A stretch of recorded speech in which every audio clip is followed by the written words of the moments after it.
What's worse than having your turn skipped in combat? Hold person, being restrained, or even just the frightened condition can completely ruin a character's ability to function in combat. And waiting 20 plus minutes just to not take your turn has gotta be the worst. That's more the fault of D&D combat design than anything. Think about it. If you attack but you miss, it's basically the same thing as not taking a turn at all. You did nothing. You are a failure. You should feel bad. The divorce was your fault. So do we remove those things from the game? Nah, they have their place. Not to mention, players love that stuff.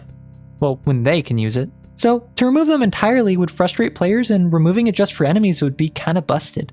Instead, take a page out of a real-time co-op game like Left 4 Dead 2. Left 4 Dead 2 is a co-op horde shooter where a group of survivors in a zombie apocalypse have to get from point A to point B. 90% of the zombies in the game run directly towards you and take maybe 2 shots to take down. It's a horde shooter and it's super fun. However, about 9% of those zombies you fight are called specials. Most of them have an ability that completely and instantly incapacitates a player. You got your smokers who can choke a straggler with their tongue, hunters that pin anything they can get their claws on, and chargers who charge. Anyway, you get incapacitated a lot playing Left 4 Dead 2. But it's never frustrating because as soon as your allies kill the special incapacitating you, you're right back up. Maybe you took some damage, but there's very little downtime between your inaction and your action once freed.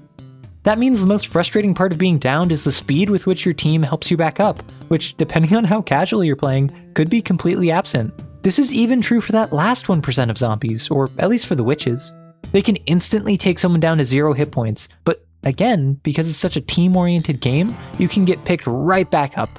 Or avoid them entirely, if Coach would turn his flashlight off. So, to bring this to D&D, if a character's turn is skipped due to being held or restrained or knocked out, have them hold their turn. Once one of their allies ends the effect, give the incapacitated character a delayed turn after the current character's turn ends. They only get this if their turn was skipped, and they only get 1 delayed turn even if multiple of their turns were skipped. Being held by hold person doesn't ruin a player's fun anymore. It alters the strategy of the game. Whoever cast hold person already had a target on their back, but now the mechanics incentivize pursuing that target immediately to keep up with the action economy without penalizing them if it isn't immediate. If the party isn't in a spot to remove the spell instantly, no big deal. The character will be able to recover even if the party is delayed, and still be effective. Will this break the game? I don't know, maybe. It kind of flies in the face of action economy, but that's a sacrifice I'm willing to make if it minimizes the amount of times a player gets to do literally nothing for upwards of an hour. Consider how long combats last, and imagine you're not able to do anything for 2 turns in a row. Nightmarish.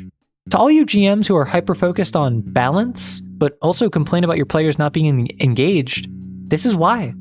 It's not even a you issue, it's situations like this where the balanced way to play disincentivizes engagement. Or it's probably not you, I don't know you. Though, it would be fun to go over some GM stories y'all send in. Something to consider. Have fun!